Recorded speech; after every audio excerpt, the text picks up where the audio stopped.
México, uno de los países más grandes en el mundo, reconocido como el lugar 15 a nivel mundial en referencia al Producto Interno Bruto del país, y se coloca como el 11º país con mayor población del mundo. México tiene una diversidad cultural inigualable, lleno de paisajes hermosos, de vida silvestre, con unos océanos tan inmensos y azules, acompañados de costas que son visitadas por gente de todo el mundo. México es muchas cosas, pero sobre todo, corrupto. Los niveles de percepción de la corrupción en México son alarmantes, y los intentos para reducirlos han sido un fracaso. En 2015, México obtuvo una calificación de 35 puntos de 100 posibles, y el lugar número 95 de 168 países según Transparencia Internacional. Dichos datos coinciden con los del Banco Mundial, organismo que reprueba a México con una calificación de 26 en sus indicadores de control de la corrupción, y coloca en el lugar número 153. Según el Instituto Mexicano para la Competitividad, el problema es que la corrupción va de la mano con la impunidad. Los actos corruptos no crean revuelos y no son investigados. Las obras públicas son creadas como excusas para desviar recursos. México sufre un grave problema de corrupción dentro de su cultura, que necesita un cambio urgente.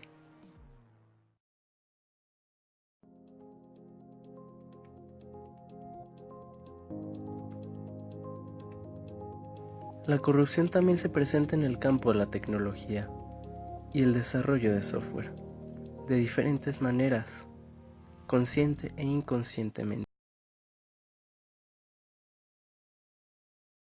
Pienso que hay como diferentes perspectivas en esta cuestión de la corrupción o diferentes formas en las que puede suceder.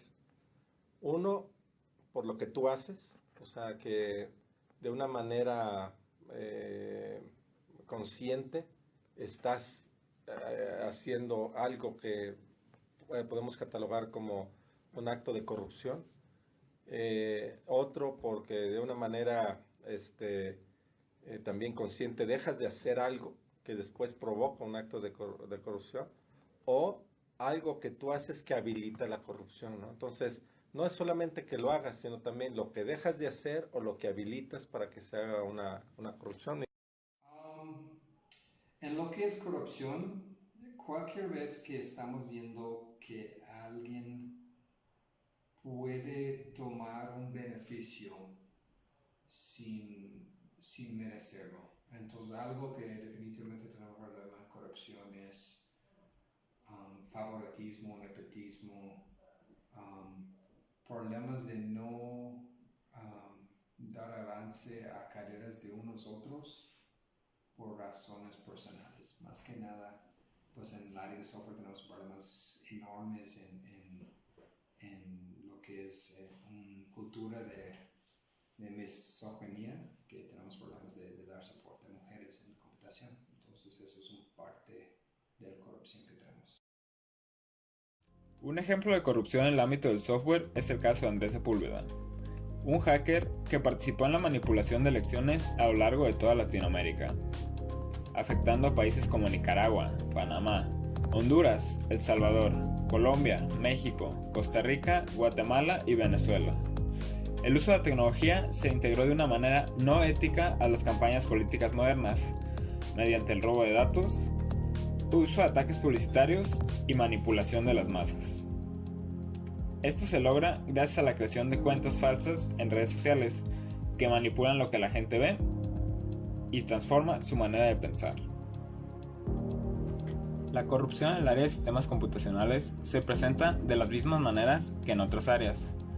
La diferencia es que las empresas dedicadas a los sistemas computacionales suelen tener un ámbito internacional, por lo cual se rigen por regulaciones más estrictas y tienen una mayor transparencia. ¿Y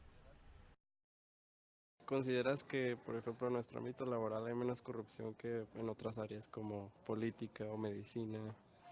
Sí, porque muchas de las empresas son extranjeras y tienen un mejor código de conducta y hay sanciones si haces algo malo.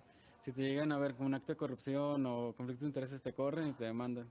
Y en una empresa mexicana tal vez te van a cubrir los jefes o es más permitido.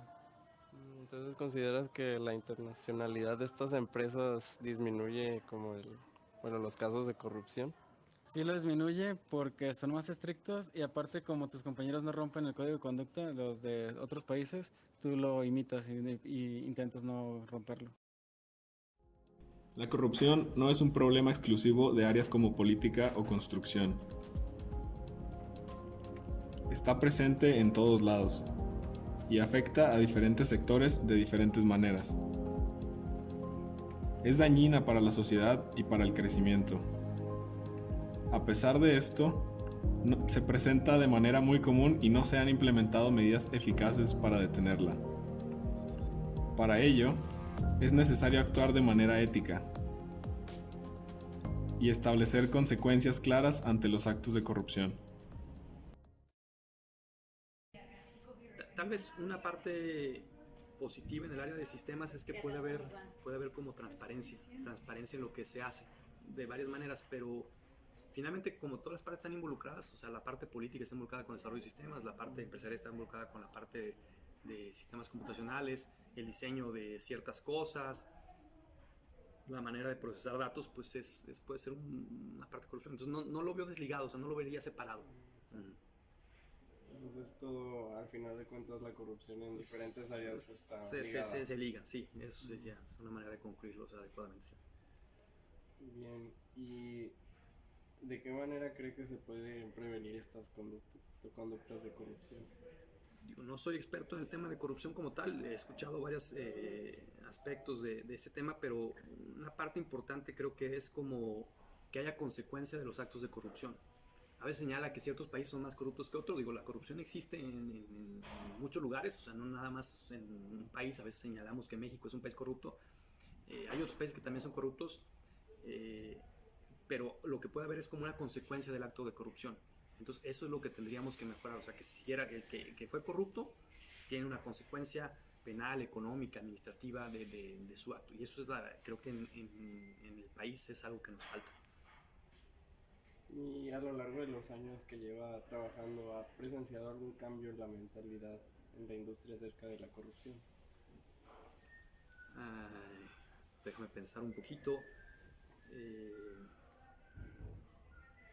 Pues sí se han retomado otros aspectos que antes no se consideraban. Ahora, por ejemplo, señalaba la parte de la privacidad de datos que hablábamos al principio, que eran cosas que antes no se consideraba mucho. De hecho, en México, bueno, falta mucho trabajo en esa área, pero sí hay mucha corrupción en la parte de venta de datos. Y se ha cambiado un poco la percepción a tomarlo en cuenta, pero no se ha trabajado en las soluciones en esos aspectos.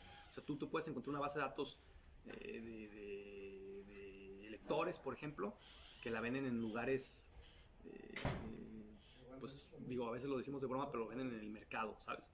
Entonces, en una base de datos de correos y todo eso lo venden ahí sin problema.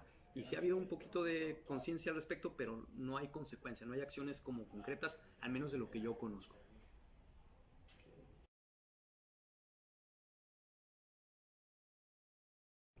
La corrupción no es un problema que se pueda resolver de la noche a la mañana.